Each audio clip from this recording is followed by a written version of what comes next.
Bapak Ibu yang terkasih di dalam nama Tuhan Yesus Kristus, renungan kita pada pagi hari ini terdapat di dalam Keluaran pasal 32 ayat 19 sampai 20. Keluaran pasal 32 ayat 19 sampai 20, beginilah firman Tuhan. Dan ketika ia dekat ke perkemahan itu dan melihat anak lembu dan melihat orang menari-nari, maka bangkitlah amarah Musa. Dilemparkannya lah kedua loh itu dari tangannya dan dipecahkannya pada kaki gunung itu. Sesudah itu diambilnya lah anak lembu yang dibuat mereka itu, dibakarnya dengan api dan digilingnya sampai halus. Kemudian ditaburkannya ke atas air dan disuruhnya diminum oleh orang Israel. Demikian jauh pembacaan firman Tuhan. Saya menyapa kita semua, Shalom. Bapak Ibu yang terkasih di dalam nama Tuhan Yesus Kristus, menjadi seorang pemimpin atau yang terdepan bukanlah perkara yang mudah, sebab begitu besar tanggung jawab yang berada di pundak kita. Dalam kehidupan sehari-hari kita akan bertemu dengan pemimpin yang baik dan ada juga yang tidak baik. Ada yang disenangi dan ada juga yang dibenci. Namun begitu banyak orang mengejarnya hingga rela memecahkan diri dari suatu perkumpulan dan mendirikan perkumpulan yang baru guna memperoleh posisi sebagai orang yang terdepan. Sesungguhnya seorang pemimpin bukanlah hanya sebagai orang yang berdiri di barisan depan, tetapi ada tanggung jawab moral yang kita emban. Sebab baik tidaknya kehidupan orang yang kita pimpin tergantung bagaimana cara kita memimpin. Menjadi pemimpin juga ibarat seekor ikan di akuarium yang diperhatikan dari berbagai sisi, dan tidak sedikit orang akan mengkritik dan merendahkan kita. Sebagai pemimpin juga akan menghadapi dilema dalam menjalankan tugasnya. Karena kalau ia menjadi seorang pemimpin yang tegas, ia akan dibenci dan tidak sedikit dikata-katai. Sebaliknya, kalau dia kompromi terhadap banyak hal, pasti dia akan disenangi dan dianggap sebagai pemimpin yang baik dan pengertian. Tetapi pertanyaannya adalah, apakah kepemimpinan itu sesuai dengan kehendak Allah atau tidak? Itu masalah belakangan. Dari nats yang kita baca, kita menemukan dua orang pemimpin Israel ketika mereka keluar dari tanah Mesir dan tiba di padang gurun, tepatnya di Gunung Sinai. Mereka adalah Musa dan Harun. Musa pergi ke Gunung Sinai menerima dua loh batu sebagai hukum yang mengatur kehidupan bangsa Israel, sementara Harun tinggal di tengah-tengah umat Allah. Ketika bangsa Israel menunggu begitu lama kepulangan Musa di atas gunung, mereka meminta Harun untuk membuatkan mereka anak lembu emas, dan Harun pun merestui itu, memberikan izin kepada mereka. Ia tidak menegur atau mengingatkan mereka, justru ia kompromi dengan kejahatan karena ia takut dibenci, takut ditolak oleh orang Israel. Sekembalinya Musa dari Gunung Sinai, ia melihat perbuatan jahat mereka.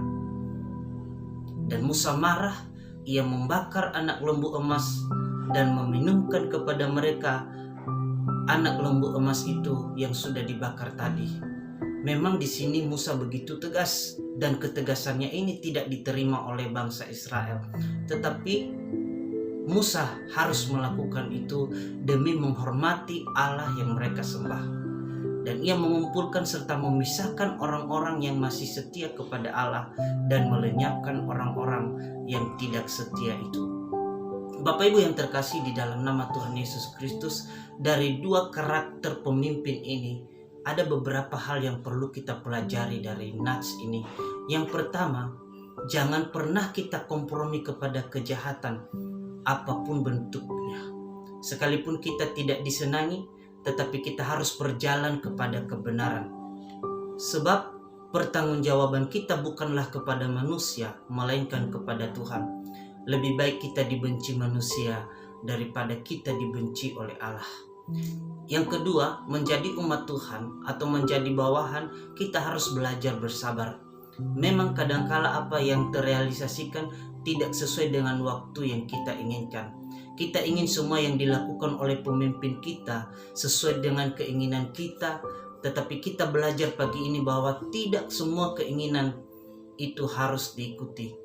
Dari sini kita dilatih untuk lebih dewasa, tidak bersikap kekanak-kanakan. Sifat kekanak-kanakan, sedikit saja keinginan mereka tidak dipenuhi, maka mereka akan melakukan hal-hal yang buruk.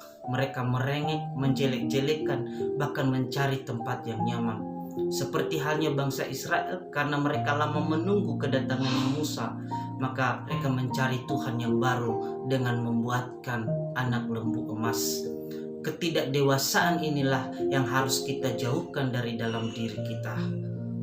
Yang ketiga, Bapak Ibu, seorang pemimpin kadangkala ia akan marah karena melihat ketidakbenaran dari kehidupan orang-orang yang dipimpinnya.